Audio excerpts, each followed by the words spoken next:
ठंड का मौसम शुरू हो चुका था। पूनम की नई नई शादी हुई थी।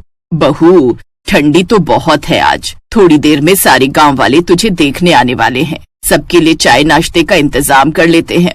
सासू माँ, आप तो कांप रही हैं। आप आराम कीजिए, मैं सबके लिए चाय नाश्ता बना लूंगी। पूनम मिट्टी के चूल्हे में चाय और कुछ नाश्ता तैयार करने लगी। तभी अचानक बर्फबारी शुरू हो गई और गांव के बहुत सारे लोग उसके घर में इकट्ठा हो गए। आप लोग तो बहुत जल्दी आ गए। मुंह दिखाए की रस्म में तो अभी थोड़ा टाइम है। अरे भाई साहब, हम सब लोग गांव में टहल रहे थे, तभी अचानक बर्फबारी शुरू हो गई और हम आपके घर में घुस गए। कोई बात नहीं, अब आप लोग आ ही गए हैं तो बैठिए। पूनम चाय नाश्ता बना ही रही है, अभी उसे बुला कर लाता हूँ। माँ कहाँ चली गई? देखो सब लोग आ गए हैं। पूनम की सास रजाई के अंदर आराम कर रही थी, लेकिन नीरज की आवाज सुनकर वो उठ गई। क्या हुआ बेटा, लोग बहुत जल्दी आ गए क्या? अरे माँ, बाहर बहुत तेज बर्फबारी शुरू हो गई है। बर्फबारी से बचने के लिए कुछ लोग हमारे घर के अंदर आ गए। अब उन्हें भगा तो नहीं सकता ना। थोड़ी देर बाद पूनम सबके लिए चाय नाश्ता लेकर आई। सभी ने उसका चेहरा देखा और थोड़ा बहुत उपहार भी दिया। बहू देखने में तो बहुत सुंदर है, लेकिन शादी होते ही बर्फबारी शुरू हो गई इस गांव में। पंडित जी ने बोला था कि मुहूर्त बहुत अच्छा है, शादी कर लो, वरना फिर 2 महीने बाद का मुहूर्त है, इसीलिए हमने कर ली। मुंह दिखाई की रस्म खत्म हो गई और धीरे धीरे पूनम की जिंदगी अपने ससुराल में कटने लगी। लेकिन हर दिन बर्फबारी और ठंड का कहर जारी था। एक दिन जब पूनम रात में सबके लिए खाना बनाकर लाई, तब आप लोग खाना खा लीजिए और नीरज जरा मेरे साथ चलिए, किचन में बर्फ के टुकड़े छत से टपक रहे हैं। ये लो, अभी कुछ दिन पहले बरसात थी तो बरसात में पानी टपकता था। किसी तरह मैंने सही किया, ठंडी में बर्फ गिरना शुरू हो गई। चलो चलकर देखते हैं। नीरज पूनम के साथ किचन की तरफ गया तो वहाँ पर बर्फ के बहुत ही मोटे मोटे टुकड़े गिर रहे थे। तभी नीरज ने कहा, पूनम ऐसा करो, इसके नीचे एक बड़ा सा कोई बर्तन रख दो, वरना किचन में बर्फ इकट्ठा हो जाएगा। ठीक है, मैं यहाँ संभालती हूँ, तब तक आप खाना खा लो जाकर।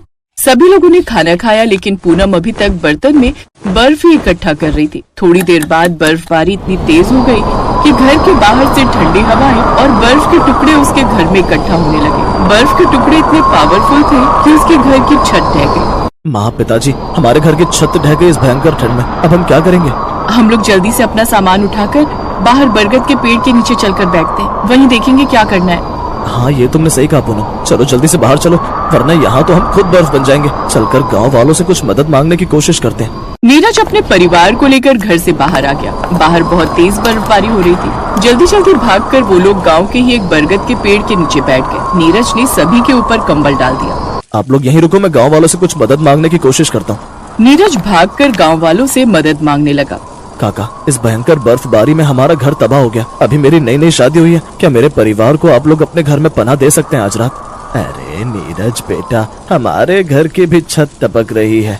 हमारा घर भी न जाने कब ढह जाए, इसका कोई भरोसा नहीं। माफ करना, मैं तुम्हारी मदद नहीं कर सकता। जाओ गजोधर से जाकर बात करो, उसका घर तो बहुत बड़ा है, शायद वो तुम्हारी कुछ मदद कर पाए।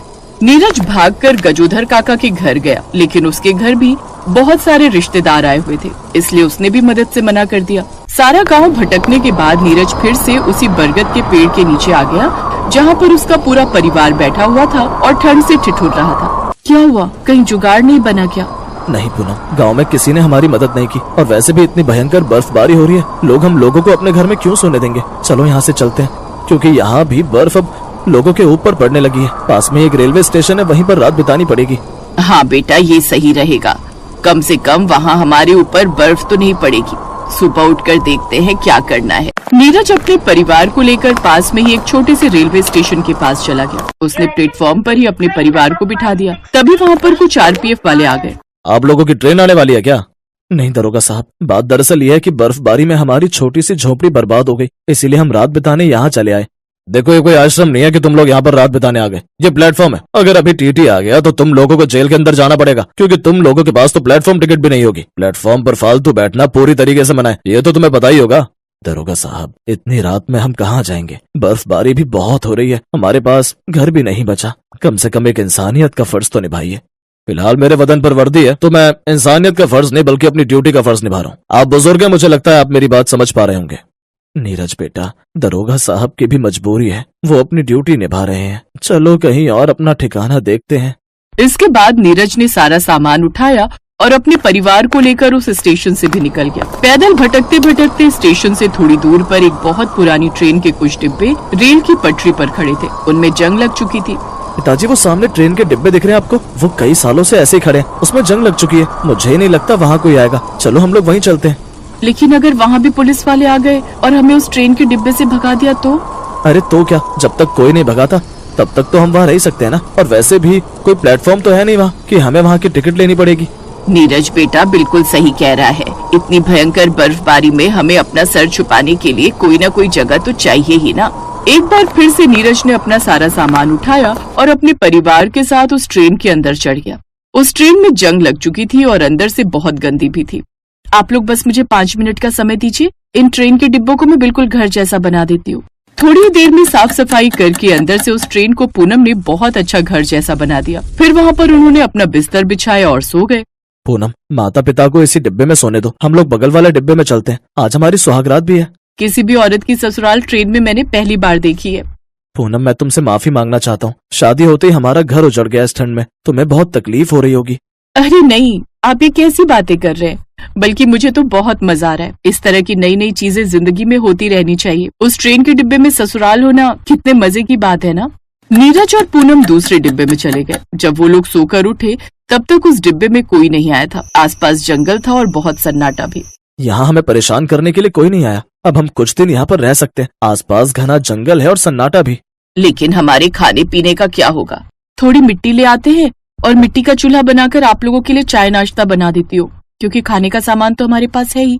नीरज और पूनम बाहर जाकर मिट्टी ले आए और पूनम ने ट्रेन के डिब्बे के अंदर ही मिट्टी का चूल्हा बना दिया। उसके बाद उसने सभी लोगों के लिए चाय नाश्ता बनाया और सभी ने नाश्ता किया।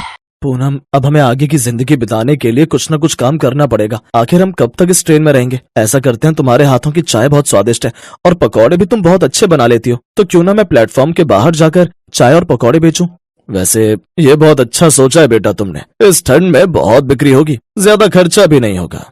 नीरज ने अगले ही दिन प्लेटफॉर्म के बाहर एक टपरी बना ली। वो टपरी उसने उसी जंगल की लकड़ियां काट कर बनाई थी। अब पूनम उस टपरी में चाय पकौड़े बनाती और नीरज उसे बेचता। ठंड का मौसम इतना ज्यादा था कि उसके चाय पकौड़े तुरंत बिक जाते थे। ऐसे ही धीरे धीरे उन लोगों ने पैसे इकट्ठे किए और अपना गांव वाला घर फिर से ठीक कर लिया। अब नीरज प्लेटफॉर्म पर चाय पकौड़े बेचने लगा और अपनी जिंदगी खुशी खुशी जीने लगा।